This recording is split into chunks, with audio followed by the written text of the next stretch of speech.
I'm Alex Taylor, and I'm from Linton, Indiana, and this is a dragline, a crawler dragline, a Manitowoc 6400, and they're commonly used in, most of them are in Pennsylvania, these specific models, but draglines are used in a number of applications, mostly around mining or gravel operations, digging up basically a number of materials because they can dig deep and dump high, and they've got a good range to work with. So that's what this model is. It is built to 1:44 scale, which is basically minifig scale, and you can see by the size of it to the FJ Cruiser how large the machine really is. And this isn't even as big as the walking draglines over there that my friend built. Those are 1:200 scale, but those don't operate. This one does. I've been working on it. I basically started it full on in February, beginning of February. I had the boom done previously. It's scaled to equivalent of 160 feet. And then the dragline bucket that it digs with would be a 15 cubic yard bucket, or 80,000 pounds.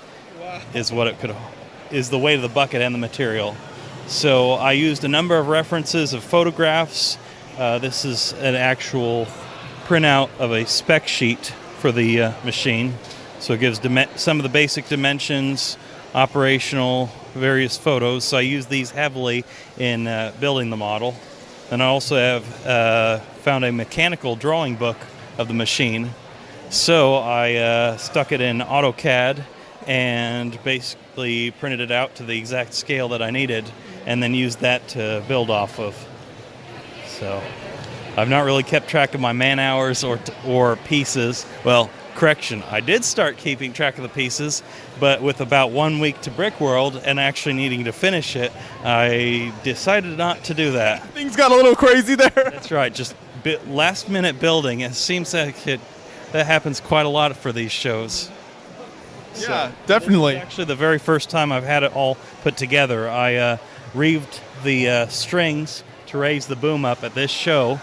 And so far, I'm very happy with the operation. It digs very well. I'm happy with that. I am still have some kinks to work out. This is finding some of the weaknesses. So having it set up for the first time, I'm seeing places where some of the gears are separating, so I need to strengthen a lot of the structure there. But overall, real happy with the model. And come Chicago, I expect to have it fully completed with the house around the machine. I think it's a great model. It turned out great. And you've got some moving parts in here. Can you show us how it works as far as the bucket down here? So basically it uses IR controllers, uses 2 battery boxes in there, and outputs to 4 motors. 2 of them control the movement of the bucket. 1 controls the swinging of the machine left and right. And then this one controls the raising and lowering of the boom. So basically the main ones that I'm using right now, due to my limited workspace, are the drag and hoist. Or I would if I had any motion. I have no motion. A little bit of a technical difficulty here to get this worked out. Battery boxes, I've not used these before. They have 6 AAA batteries, and I found they have lasted a lot longer than the AA battery box equivalent, and these also shut themselves off after, I don't know, a few hours. Let's see if we can get it working here now. It should work now.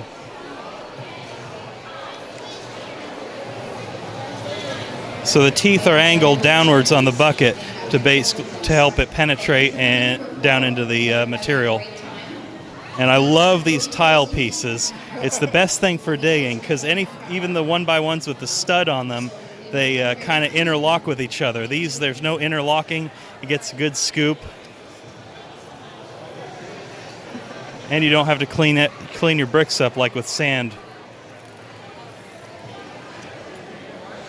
That's awesome. I love how you've got this here kind of demonstrating how it works like that. That's so cool. And yeah, like you said, those little tiles work perfect for this.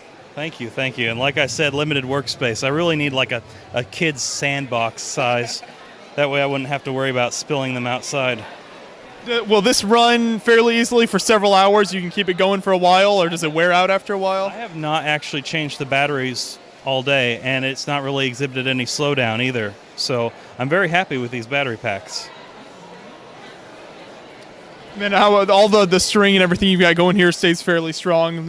Yeah, I used nylon thread, which doesn't really have the, I guess, the stretchiness that you'd expect cotton or yarn to have. So it works very well. The only problem is unraveling at the end because it's got the strands sort of unwind. So when I'm running the strings, that makes it complicated. I have to keep cutting a little bit off the end, and that way it's a fresh tip. Although I suppose I could just use a little bit of tape or glue on the end. So what inspired you to do a build like this? How did you get interested in the cranes like this? Well, I like mining machines, big heavy equipment, and cranes are cool, just like the only engineering that goes into it. And so I just wanted to build one. And it worked out that I was able to take a trip. I was heading through Pennsylvania. I have a buddy out there, and he was able to get me a tour of one of the actual coal mines that one of these machines works at. So getting an up-close look at the actual machine was really cool as well.